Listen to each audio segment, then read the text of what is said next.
Hi, this is Sean Turner, finance editor at Hotel News Now, and we are here in Nashville on day 2 of the 5th annual Hotel Data Conference. And I do kind of regret the fact that there is a tremendous reliance on that RevPAR number.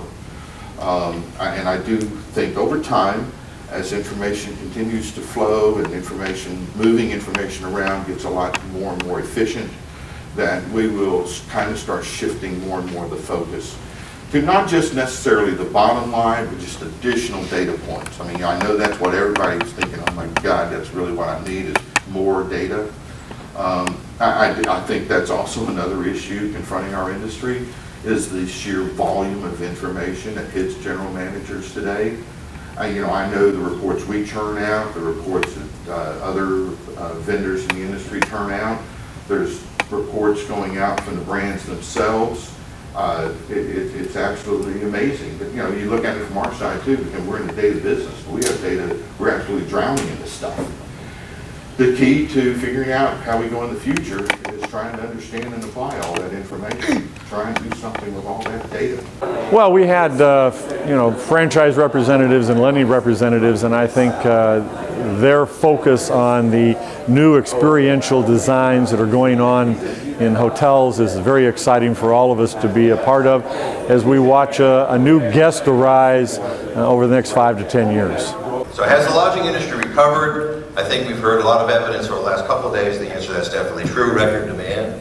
If we look at history and try to understand in the past what has caused the good times to end in our business, and our look into answering that question is basically there's 5 things that have happened, any one of which are usually in combination occur that kind of makes the downtick of the cycle begin. Number 1 is certainly the economy. Amanda talked on it, Warren talked about it in depth. If you look at the key drivers of lodging demand and where we've been and where Moody's Analytics thinks we're going, the story there is there's nothing to be concerned about there being a real threat to the demand for hotel rooms in the foreseeable future. I'm an assistant professor at the University of South Carolina, where I teach revenue management. Go Gamecocks, beat Georgia. And I'm attending the conference to have a better understanding of what's going on in the hotel market. We're trying to teach our students the most up-to-date information and trends and what's going on. So it was really helpful for me to come here and hear the experts in the industry talk about here's what we're seeing, here's what the trends are, here's the different chain scales that we're seeing growth, here's where we're not seeing growth, and here's our long-term projections. So I take this information from the conference and I incorporate it in my classroom teaching and my lectures, and it really gives our students a great snapshot of what they can expect to see in the industry in the next few years. Coming from the previous session was the demand for qualified revenue managers out there. I thought that was great. I can't wait to go back and tell my students, wow, if you really want a great job in the hotel industry, focus on revenue management, because each company that I've talked to says we're looking for great revenue managers, people that understand it and can analyze the reports and so forth. So that's, I'm very excited about that. I can't wait to go back and tell my students. It's incredibly how I learned that mid-price hotels are the most cost-effective and the most profitable, highest returns.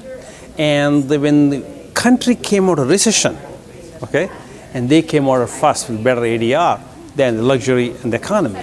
On the ground, we are dealing with the realities of the serious group situation that I believe is